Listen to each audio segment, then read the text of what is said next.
오늘 우리에게 주신 하나님의 말씀, 우리가 함께 나눌 말씀은 누가복음 6장 31절에서 38절 말씀입니다.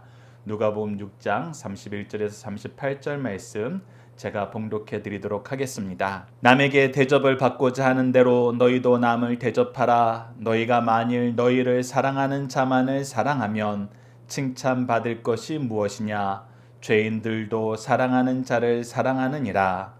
너희가 만일 선대하는 자만을 선대하면 칭찬받는 것이 무엇이냐?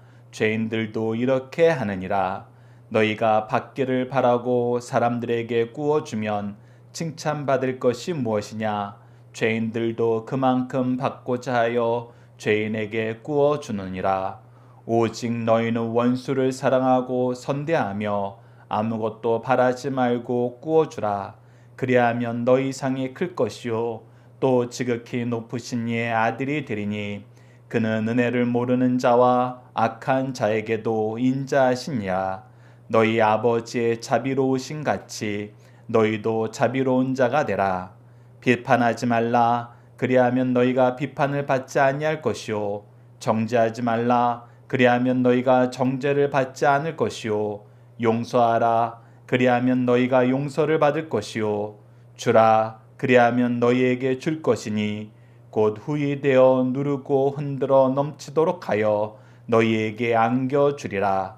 너희가 헤아리는 그 헤아림으로 너희도 헤아림을 도로 받을 것이니라. 아멘. 오늘 우리에게 주신 하나님의 말씀을 주님께서 주신 황금률 그 두 번째로 먼저 사랑이라는 제목으로 함께 말씀을 나누도록 하겠습니다. 오늘 본문 말씀은 저희가 크게 두 단락으로 나가서 묵상하고자 합니다. 첫 번째가 31절에서 36절 말씀을 우리가 사랑해야 할 의무가 있는 사람은 누구인가라는 제목으로 키워드는 의무, 범위, 먼저, 더욱, 끝까지 사랑하라는 겁니다. 여러분 키워드에서 보셨겠지만 우리가 자주 나누는 것, 우리가 하나님의 사랑을 경험하게 될 때 우리가 하나님의 사랑은 우리에게 멈춰진 적이 없어요.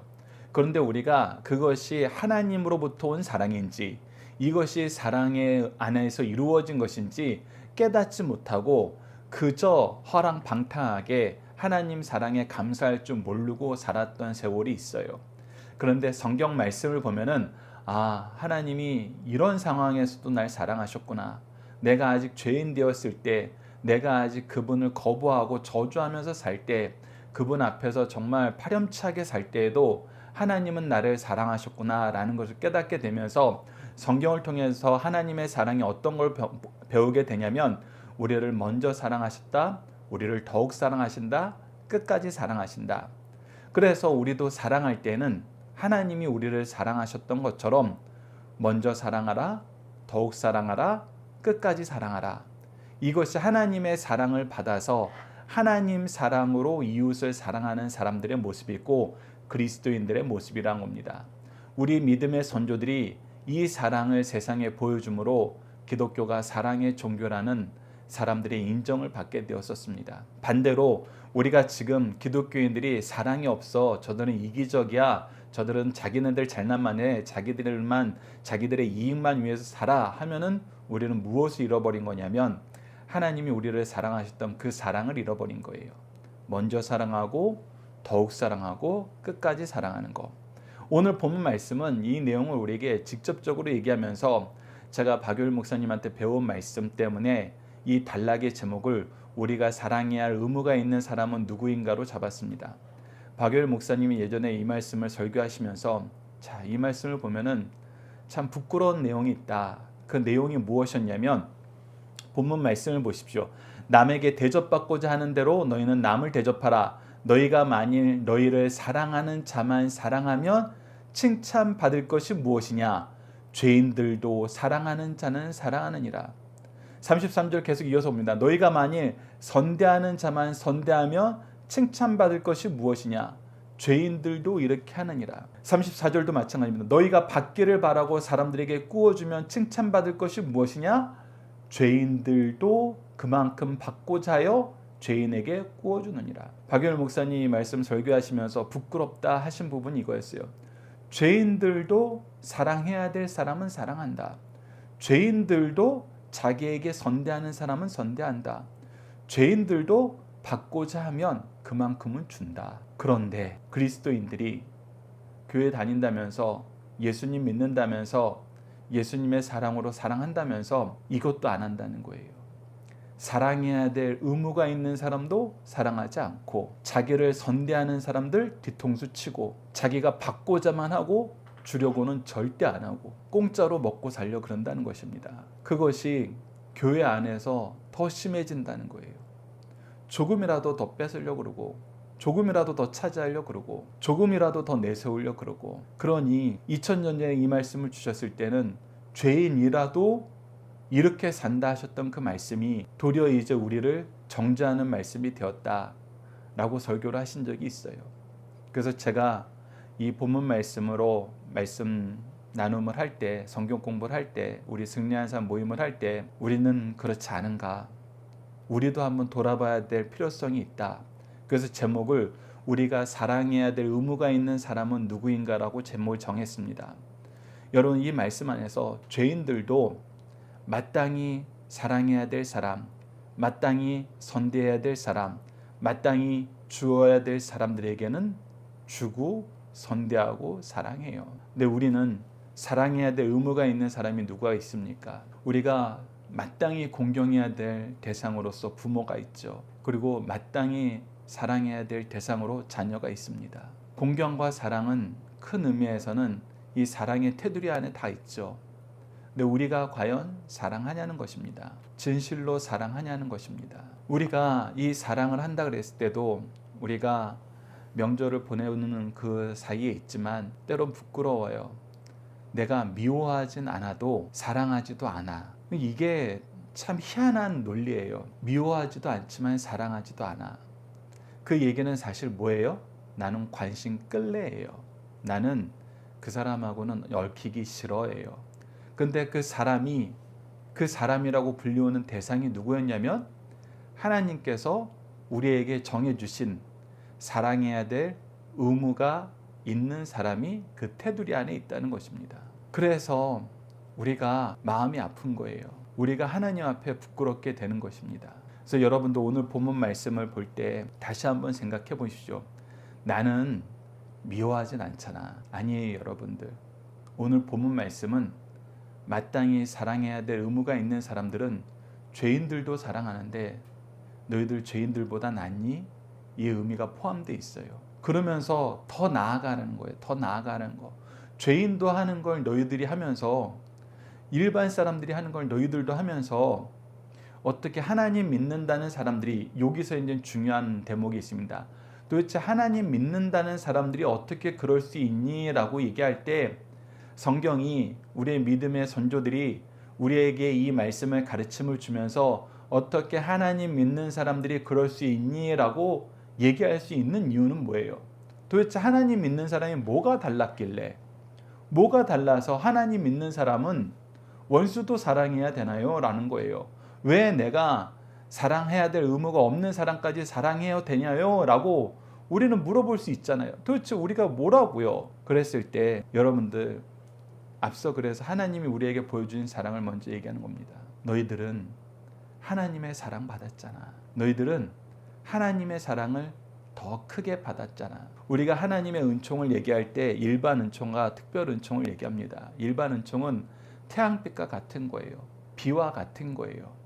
하나님이 이 세상을 창조하셨을 때 하나님의 공급하심이 없이는 무엇인가 하나님의 창조의 질서 안에서 하나님이 공급해 주신 그런 걸 공급함을 받지 않으면은 모든 생명체는 살 수가 없는 존재로 하나님께서 만드셨어요.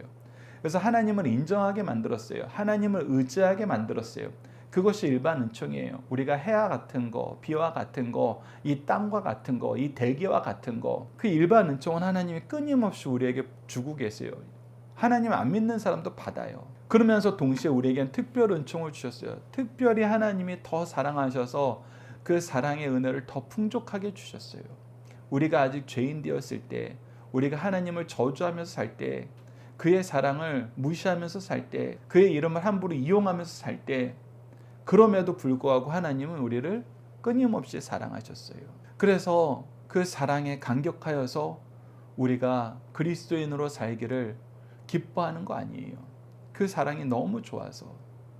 그 사랑이 너무 좋은 걸 안다면은 너희들이 하나님이 사랑하는 그 사랑으로 사랑해야 되는데 어찌 하나님의 그 큰 특별 은총까지 받은 너희들이 일반 은총도 간신히 받는 저 사람들보다 못할 수 있냐는 거예요. 많이 받은 사람이 많이 나누는 것이 하나님이 가르쳐 주신 삶의 의미이고 삶의 방법이고 너희들의 소명일 텐데 어찌 그러지 못하느냐는 거예요. 그러니까 하나님은 우리에게 그냥 너희들은 착하게 살아, 참으면서 살아, 손해보면서 살아, 그게 아니에요. 내가 더 준 거를 잘 쓰면서 살아, 감사하면서 살아, 나누면서 살아, 이 얘기를 하시는 거거든요. 그런데 내가 사랑해야 될 의무가 있는 사람도 안 한다면은 이게 얼마나 더 큰 죄냐는 겁니다. 이게 얼마나 더 큰 죄냐는 거예요. 그래서 35절과 36절에 이렇게 말씀하십니다. 오직 너희는 원수를 사랑하고 선대하며 아무것도 바라지 말고 꾸어주라. 그래야면 너희 상이 클 것이요 또 지극히 높으신 이의 아들이 되리니. 자, 분명히 얘기합니다. 원수를 사랑할 수 있는 것은 우리가 그냥은 못 사랑해요. 우리가 뭐 얼마나 대단한 성인들이라고요? 아니에요. 우리는 더 속이 좁아요. 더 치사해요. 더 얕아요. 근데 더 치사하고 더 얕고 더 속이 좁은 우리를 하나님이 너무 넉넉하게 채워주시다 보니까 넘쳐 흐르는 거예요. 그래서 하나님이 주신 넘쳐 흐르는 사랑으로, 넘쳐 흐르는 은혜로, 넘쳐 흐르는 능력으로 우리가 원수까지 사랑하게 된 거예요. 너무나 큰 사람이 된 거예요. 예수 그리스도의 사랑으로, 예수 그리스도의 구속의 은혜로. 그래서 넘쳐 흐르는 걸 줄 뿐인데 이것을 하나님은 우리에게 또 어떻게 여겨주시냐면 이것을 우리 공로로 여겨주신다는 거예요. 사실 우리는 부끄러워서 우리 공로라고 얘기 못해요. 근데 우리 공로로 여겨주면서 뭐라고 얘기하세요? 지극히 높으신 이의 아들이 되리니.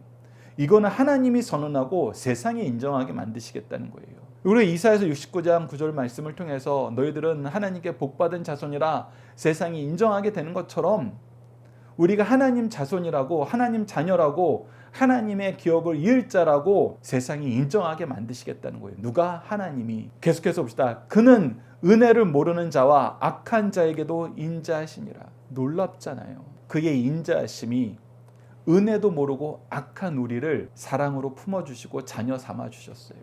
자녀라고 선언해 주셨어요.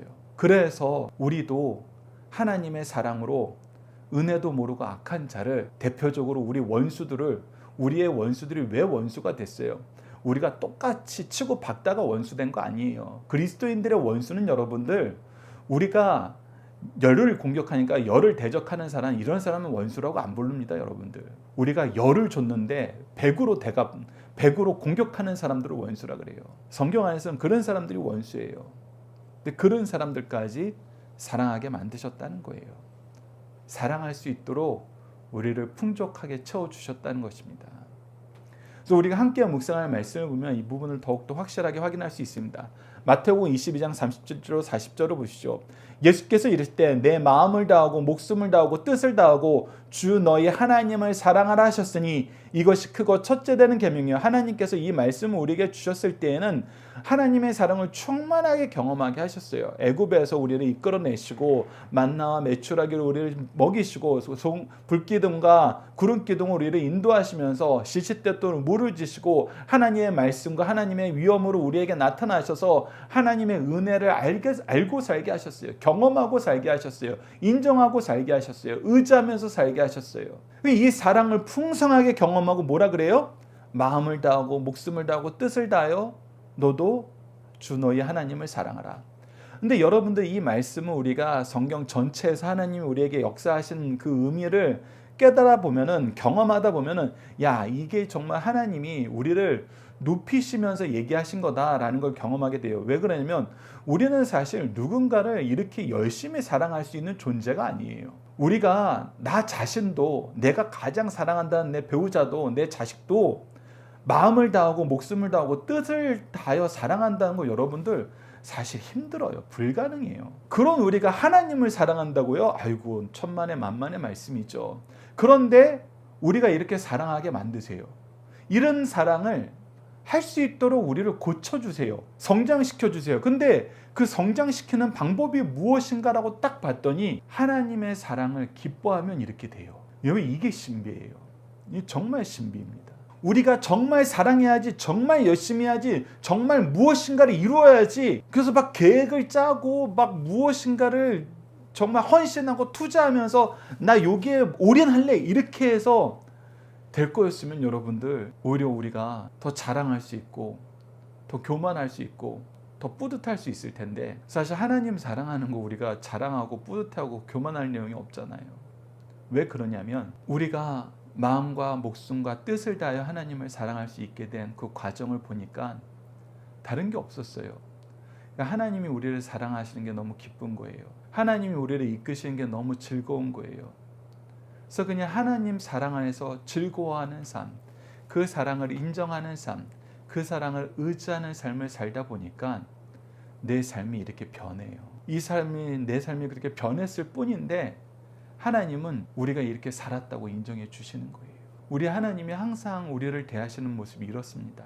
우리가 아이들을 키워보면은 이제 막 말하게 되고 이제 막 율동하게 되고 이제 막 뭔가 하게 되었을 때 엄마 아빠가 열심히 가르쳐주고 열심히 옆에서 도와주지 않으면 절대 우리 아이들이 그렇게 못하는 거 우리가 알아요. 그럼에도 불구하고 한번 무엇인가 하게 되면 어떻게 우리가 뭐라고 얘기해요? 아이고 우리 아이 잘했다, 우리 딸 최고다, 우리 아들 최고다, 역시 똑똑하네, 열심히 역시 능력 있네, 그러면서 우리 아이들이 잘한 걸로 우리가 칭찬하잖아요. 이게 바로 하나님이 우리에게 가지신 마음이란 거예요. 하나님 아니면 우리 못했어요. 근데 하나님은 뭐라 그러주시냐면 우리가 그렇게 사랑했다 그래요. 그래서 그 사랑으로 내 이웃을 내 자신과 같이 사랑하라 하는 거, 사실 알고 보면 너무나 쉬우면서 황송한 얘기죠. 왜? 내가 하나님의 사랑 안에서 기뻐하면, 그 사랑 인정하고 의지하면 이 삶을 살게 하시기 때문에. 그래서 그리스도인들의 삶이 참 신비로운 겁니다. 참 신비로워요. 내가 무엇인가 해보려고 했을 때 하나도 안 돼요. 힘들어요. 근데 그분이 이끄신 대로 갈 때 너무 쉬워요. 너무 재밌어요. 그래서 우리를 보고 사람들이 하나님께 복받은 자손이라, 하나님의 자녀라 일컫게 되는 것입니다. 마태복음 20장 28절도 보시죠. 인자가 온 것은 성경을 받으려 함이 아니라 도리어 섬기려 하고 자기 목숨을 많은 사람의 대속물로 주려 함이라.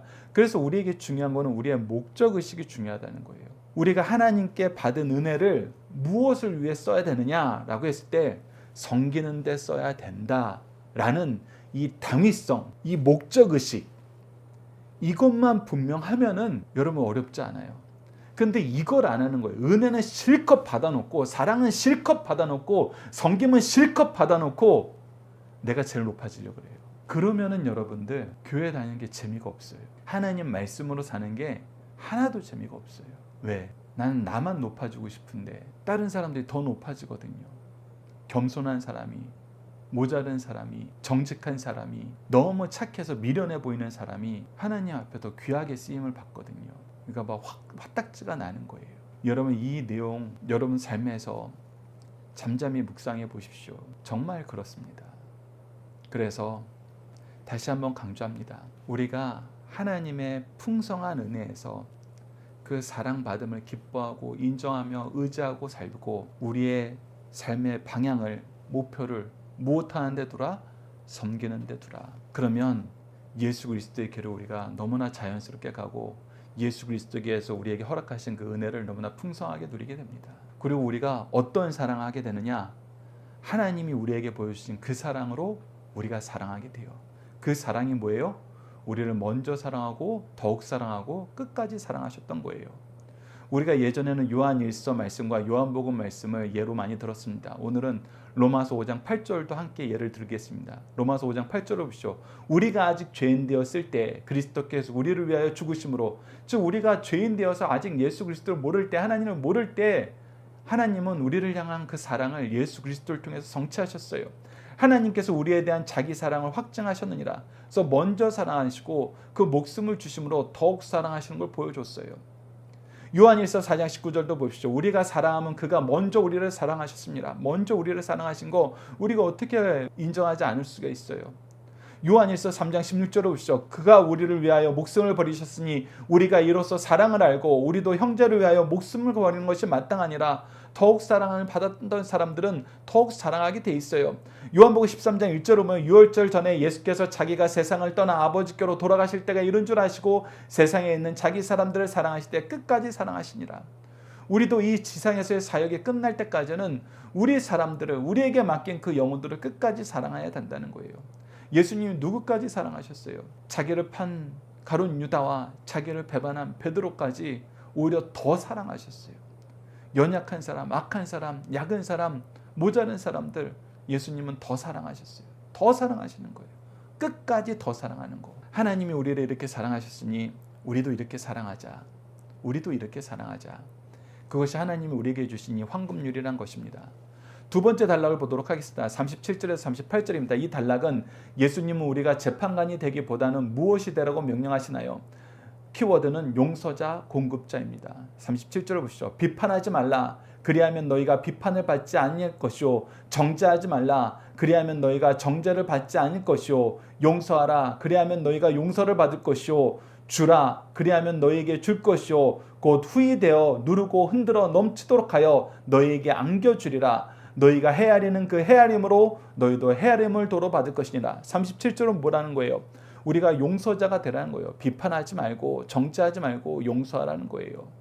그리고 38절은 뭐예요? 주라는 거예요. 공급자가 되라는 거예요. 용서자와 공급자가 된다. 용서자, 공급자가 된다는 것은 여러분들 다시 말하면은 하나님의 일꾼이 된다는 거예요. 하나님이 예수 그리스도를 왜 보내셨어요? 예수 그리스도를 보내서 지금 하시는 일이 뭐예요? 회개의 역사를 통해서 용서를 공급하시기 위한 거예요. 용서자가 되시기 위한 거예요. 그리고 끊임없이 뭐 해주고 계세요? 공급하고 계세요. 말씀을, 복음을, 우리의 연약함을 채우는 모든 것을 공급해주고 계세요. 다시 한번 하나님은 우리에게 분명히 가르쳐줍니다. 하나님이 너희들을 용서하시고 너희들을 채워주신다. 하나님과 함께해라. 하나님과 함께해라. 하나님과 함께해라. 그 내용을 여러분들 기억하셔야 됩니다. 우리가 함께 묵상할 말씀을 통해서 이 내용을 좀 더 보도록 하겠습니다. 마태복음 18장 22절과 33절을 보시죠. 예수께서 이르시되 내게 이르노니 7번뿐 아니라 7번의 70번까지라도 할지니라. 내가 너를 불쌍히 여긴 것 같이 너도 내 동료를 불쌍히 여김이 마땅하지 아니하냐 하고, 즉 용서받지 못한 자가 용서하지 않을 때 주의 징계가 큼을 예수님께서 예를 들어서 보여주셨어요. 예수님이 큰 용서를 받은 사람이 어떻게 작은 일에 용서를 못하냐. 하나님이 너희들의 생명을, 너희들의 영혼을, 너희들의 가문을, 너희들의 민족을 구원하시는 이 큰 은혜를 받은 너희들이 어떻게 이 조그마한 거를 용서하지 못하느냐. 그거는 범죄라는 거예요. 범죄. 무엇에 대한 범죄예요? 하나님의 은혜를 자기 임의로 사용하는, 하나님 앞에 빚진 자로서 오히려 그 빚진 것을 자기의 권세로 하는, 즉 하나님의 영광을, 하나님의 역사를 가로막고 가로채는 범죄라는 거예요. 이거는 엄청 큰 범죄예요. 여러분, 우리가 하나님의 은혜를 깨닫지 못했을 때는 이런 무식한 일을 할 수가 있어요. 근데 우리는 알잖아요. 우리는 그 은혜 알잖아요. 그럼에도 불구하고 그 은혜를 가지고 내 욕심을 채우려는 거예요. 하나님의 영광을 위한 은혜로 사용하지 않고 내 영광을 위해서 사용하는 거예요. 여러분, 이건 크게 잘못된 거란 겁니다. 크게 징계받을 일이라는 거예요. 에베소서 4장 32절도 보시죠. 서로 친절하게 하며 불쌍히 하며 서로 용서하기를 하나님이 그리스도 안에서 너희를 용서하신 같이 하라. 용서받은 자로서 용서하는 일을 해라. 너희들이 하는 것은 재판관이 되는 게 아니다. 용서하는 자가 되는 것이다. 대신 책임져 주는 자가 되는 것이다. 용서하는 자, 대신 책임져 주는 자, 이 직분을 우리가 무엇라고 불러요? 제사장이라고 부르잖아요. 그래서 우리가 우리 가문에, 우리 교회에 제사장 역할을 하는 것이 하나님께서 우리에게 맡기신 일이에요. 재판관은 오직 하나님이에요. 오직 거룩하시고 그 재판에 흠이 없으신 하나님만, 예수님만 하실 수 있어요. 우리는 용서자가 돼야 돼요. 변호사가 돼야 돼요. 사도행전 20장 35절도 보시죠. 범사에 여러분에게 모범을 보여준 바와 같이 수고하여 약한 사람을 돕고 또 주 예수께서 친히 말씀한 바와 같이 주는 것이 받는 것보다 복이 있다 하심을 기억하여야 할지니라. 우리가 연약하여서 여전히 하나님 앞에 나오지 못하는 사람, 아직도 자기 죄를 고백하지 못하는 사람, 아직도 자기 죄를 깨닫지 못한 사람, 아직도 죄와 짝하고 죄에게 이용당한 것을 모르면서 즐거워하는 사람, 이런 사람들에게는 영원한 심판만 있을 뿐이거든요. 근데 우리 사랑하는 사람들, 우리에게 맡긴 영혼들을 그 심판에 내버려 둘 거예요? 아니잖아요. 그래서 그들의 연약함을 돌보는 거예요. 그들이 모르면 가르쳐주고, 연약하면 채워주고, 힘들어서 못 나오면 이끌어주고, 그들의 길이 굽어있고 울퉁불퉁하면 평탄하게 하여서 주님께로 나오도록 인도해야 된다는 거예요. 그것이 주는 삶이에요. 그것이 복된 삶이라는 것입니다. 고린도후서 8장 14절을 보시죠. 이제 너희의 넉넉한 것으로 그들의 부족한 것을 보충함은 후에 그들의 넉넉한 것으로 너희의 부족한 것을 보충하여 균등하게 하려 합니다. 그런데 우리가 놀라운 것은 무엇이냐면 우리는 맨날 주는 사람이 될 줄 알았어요. 아니에요. 하나님께서는 각자 자기에게 주신 소명과 달란트가 있어요. 직분이 달라요.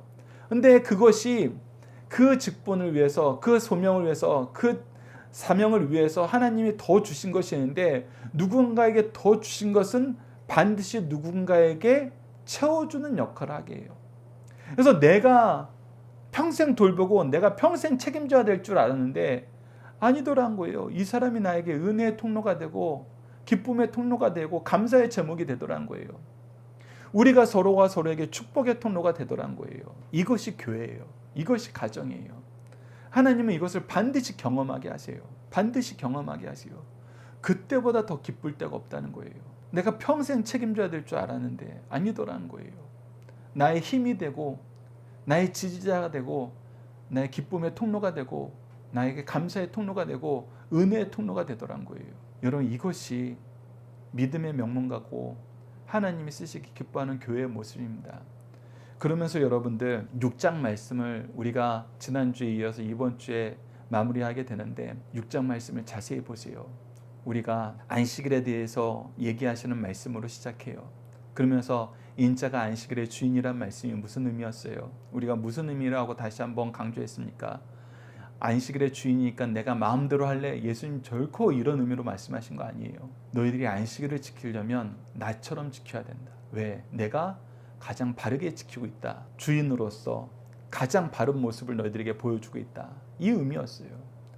그러면서 이 안식일을 바르게 지키는 사람들의 모습을 우리가 보면서 네 가지 복과 네 가지 화를 받고 이 안식일의 일꾼으로 제자들을 부르시는 거, 그리고 이 안식일을 위해서 우리가 성김으로 먼저 사랑하는 이 황금률을 가르쳐 줬다고 우리가 적용하면 정확합니다. 그래서 여러분들, 우리가 원수를 사랑하는 삶의 모습을 어떻게 실천할 수 있을까 할 때, 여러분들이 원수라고 생각하는 그 사람이 교회에 있다면은, 혹은 아직도 예수님을 안 믿는다면은, 이 원수를 내가 교회로 인도하기 위해서, 예수 그리스도를 알게 하기 위해서 사랑해야지 하고 이 말씀을 적용해 보세요. 우리가 6장의 말씀을 적용해 보세요. 그러면 이 말씀이 엄청난 능력의 말씀이 되고 엄청난 실천력을 우리에게 제공하는, 실천의 방향을 제공하는 안내서 역할이 됩니다. 그래서 우리가 삶의 모든 영역에서 이것이 이루어지면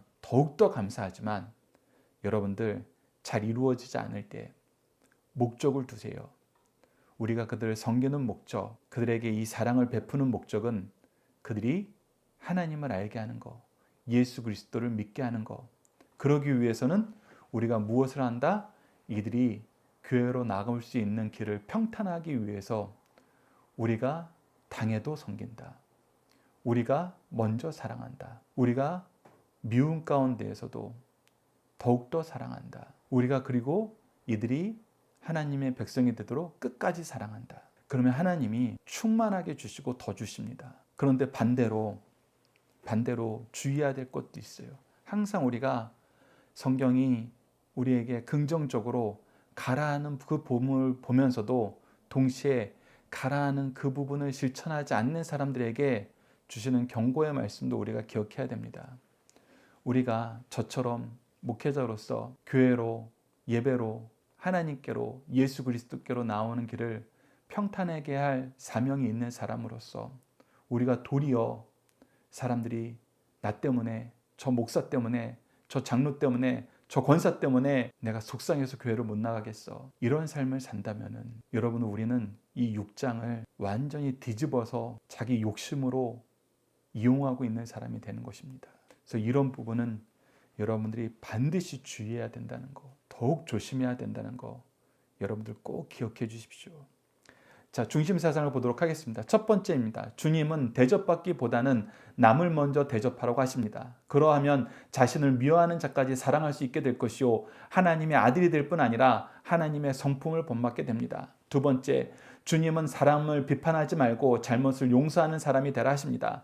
자신의 주제를 파악하지 못하고 남을 비판하고 정죄하면 자신도 반드시 비판받고 정죄받게 됩니다. 그러나 이웃이 자기에 대하여 용서받지 못할 죄를 범하여도 용서하면 나도 하나님께 나의 허물을 용서받게 됩니다.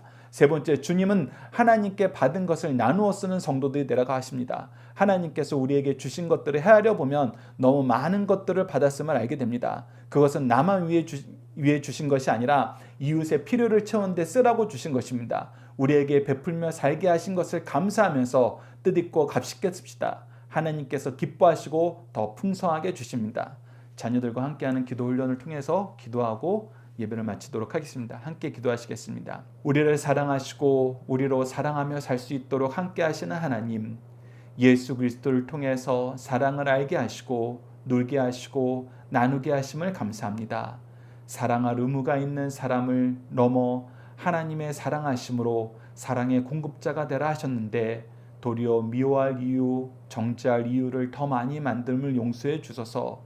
사랑으로 섬기며 감사함으로 용서하고 하나님의 은혜로 부족한 자들을 돕는 공급자의 삶을 살도록 도와주소서. 예수님 이름으로 기도드립니다. 아멘.